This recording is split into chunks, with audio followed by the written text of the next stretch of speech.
শহীদের চামড়া তুলে দেব আমরা, তুলে দেব আমরা, ইসরায়েলের চামড়া নেতানিয়াহুর চামড়া তুলে দেব আমরা। Action action direct action, direct action action, action, ইসরায়েলের বিরুদ্ধে ডাইরেক্ট অ্যাকশন, অ্যাকশন সব চালানের তলোয়ার সব কোরআনের তলোয়ার সব কোরআনের তলোয়ার হামাসের তলোয়ার মুসলমানের তলোয়ার নেতানিয়াহু দুর্বলে ট্রাম্পের দুর্বলে অ্যাকশন অ্যাকশন দিয়েছি তো রক্ত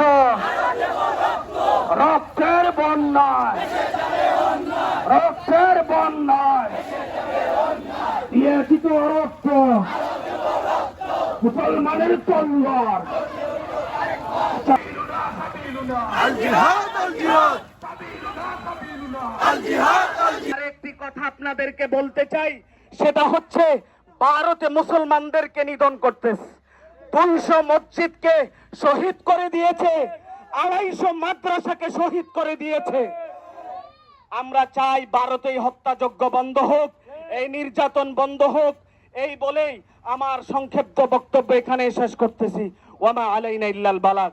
এখন দোয়া হবে, আমরা প্রত্যেকে ফিলিস্তিনিবাসী বিশ্বের নির্যাতন নিপীড়ন কৃত মুসলমানদের জন্য দোয়া করব। প্রত্যেকে দুরূদ শরীফ পড়ে আল্লাহুম্মা মাওলায়ে কারীম। সংক্ষিপ্ত সময়ে আল্লাহ দোয়া কবুলের মুহূর্তে মাগরিবের পূর্বে আসরের পরে আমরা বিশ্বাস করি এই সময় হাদিস শরীফের ভাষ্যমতে মালিক তুমি দোয়া কবুল করো। আল্লাহ আমরা প্রতিবাদ জানিয়ে আল্লাহ আমাদের সাধ্য মতো আমাদের ক্ষমতা মতো আল্লাহ আমরা আমাদের জায়গা থেকে প্রতিবাদ জানিয়ে মালিক তোমার দরবারে দুখানা হাত বাড়াইলাম। আল্লাহ আমাদের এই প্রতিবাদকে কবুল করে নেন। আল্লাহ জালিমের জুলুম থেকে গাজাবাসীকে আপনি হেফাজত করেন। আল্লাহ ভারতের মুসলমানকে হেফাজত করেন। আল্লাহ বিশেষ করে যে জালেমরা আল্লাহ গাজাবাসীর উপরে আল্লাহ হত্যাযজ্ঞ চালাচ্ছে, আল্লাহ তাদের হস্তদ্বয়কে আপনি নিজ হাতে ধ্বংস করে দেন। আল্লাহ তাদেরকে আপনি দুর্বল করে দেন। আল্লাহ তাদেরকে আপনি ধ্বংস করে দেন। আল্লাহ তাদের সমস্ত শক্তিকে আপনি দুর্বল করে দেন। মালিক গাজার শহীদদেরকে আল্লাহ আপনি ক্ষমা করে দেন। আল্লাহ তাদেরকে জান্নাতবাসী হিসাবে কবুল করেন। আল্লাহ আমরা যারা এখানে প্রতিবাদী সমাবেশের মধ্যে অংশগ্রহণ করেছি, আল্লাহ আমাদের প্রত্যেককে শহীদি তামান্নায় আল্লাহ নিজের জীবন পরিচালনা করার তৌফিক দান করেন। আল্লাহ আমাদের প্রত্যেকের নসিবে শহীদি নসিব করে দেন। ইয়া আল্লাহ গাজাবাসীর জন্য বাংলার প্রেসিডেন্টকে আল্লাহ কিছু করার তৌফিক দান করে দেন।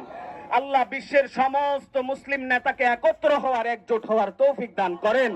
আল্লাহ মুনাফিক শাসক হইতে মুসলমানদেরকে হেফাজত করেন। ربنا تقبل منا إنك أنت السميع العليم وتب علينا يا مولانا إنك أنت التواب الرحيم حسبنا الله ونعم الوكيل نعم المولى ونعم النصير آمين آمين بحق لا إله إلا